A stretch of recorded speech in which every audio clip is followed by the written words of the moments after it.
Thank you all for coming. With all that ails our city, I think it's fair to ask why we would spend time and money to honor anyone. Why we would commission a statue and have a ceremony to unveil it. Surely those resources could be put to better ends.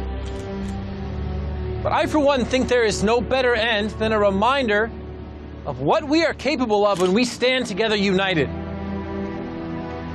A reminder of those who have made the ultimate sacrifice, protecting our home. And a reminder that as long as we keep their spirit in our hearts,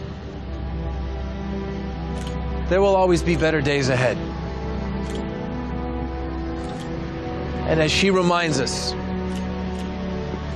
let us always remember her. Ladies and gentlemen, Laurel Lance, the Black Canary.